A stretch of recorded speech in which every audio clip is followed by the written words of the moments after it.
Salut! Aujourd'hui, je vais vous parler d'Abitibi.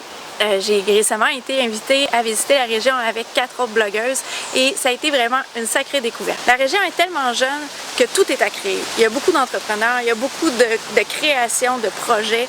À travers tout ça, il y a 5 personnages que je retiens surtout. Je commencerai par Alexis, qu'on a rencontré à Val-d'Or. C'est un Amérindien Anishinaabe qui nous a parlé de ses tambours et de comment il en est venu à fabriquer ses tambours par un rêve et qui lui a dit de transmettre une tradition. Et aujourd'hui, il transmet son savoir à son petit-fils.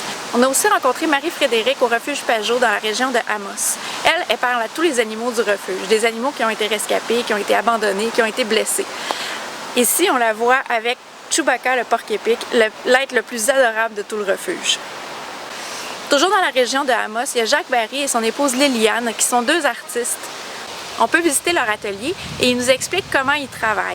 Jacques, lui, il fabrique des statues immenses en métal, alors que Liliane fabrique des statues miniatures avec des composantes naturelles. Je vous laisse écouter Jacques parler d'un de ses projets. Je suis dans un appartement à Rouen, puis j'ai 2 pièces. Puis là, il faut que je fasse un projet qui s'appelle Extension Intime, inspiré de ce thème-là.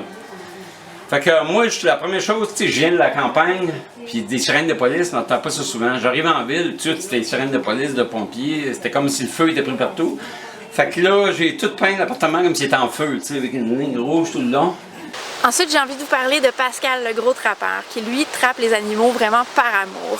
Il est la 3e génération de trappeurs dans sa famille et il a démarré l'entreprise avec sa conjointe Carole. C'est elle qui l'a poussé à vivre de sa passion et leur histoire m'a vraiment touchée. Pour finir, à Ville-Marie, on va prendre une bière au Barbe-Brou Pub avec Eric et Carole.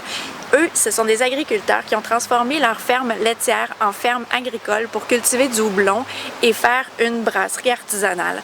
On peut malheureusement pas ramener la bière chez nous, mais ça donne une raison de plus d'en goûter quelques-unes sur place. Je suis complètement tombée sur le charme des gens qui habitent l'Abitibi.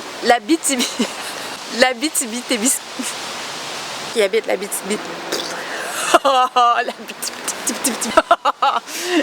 Je suis complètement tombée sous le charme des gens qui habitent l'Abitibi.